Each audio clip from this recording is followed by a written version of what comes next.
Tapos puro ka at lahat, pinuntahan ka pa din! Ganon! Ang sabog-abog!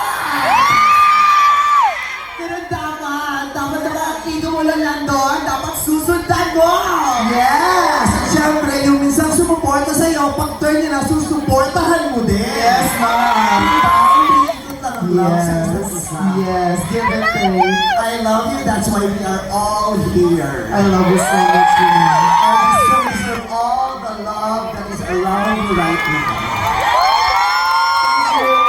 All of us are here because of you. Thank you. We support you, we love you. This is your moment, and you are now the moment. Yes!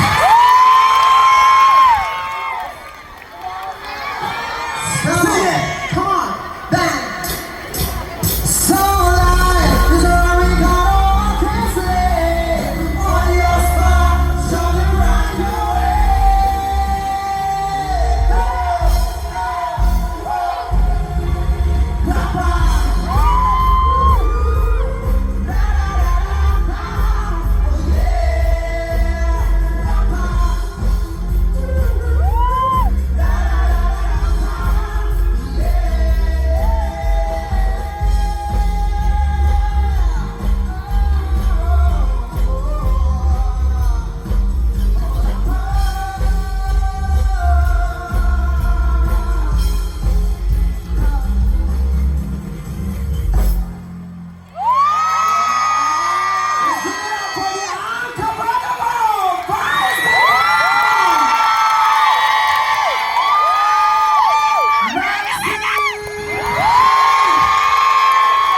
Sarap pakinggan yun eh. Natabi yung pangalan ko on stage. Maxi! Diba? Ikaw ang pinagdili mo ngayon. Ikaw ang sinaselebrate namin lahat ngayon.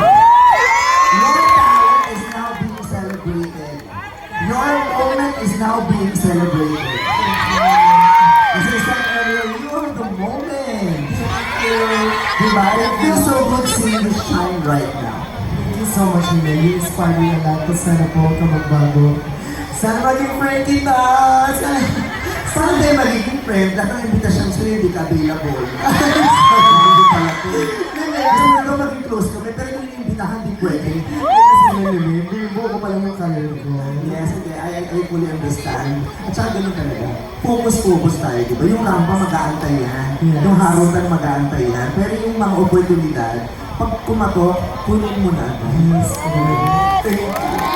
Panta, yung last Unkabogable na ginawa sa Cebu, yung hindi pa siya maxing nun, yung entrance ko dun sa event, naka-film kasi yung event. So para kang princess ng Cebu, si Maxi, siya yung naghawak ng umbrella sa likod ko habang naglalakad. If you guys are aware of that. Kasi hindi ko pa siya masyadong kilala noon. Kasi wala, pagkatapos hindi pa kami nag-usap, naghahawak lang siya ng umbrella. And look at you now. Kaya ano na pala siya sa Drag Race, minessage ko siya agad. Tapos nung nanalo na siya, sabi ko sa kanya, anytime you need me, humudjet ka lang. Ako naman ang babaw. Thank you so much, Nina. Kahit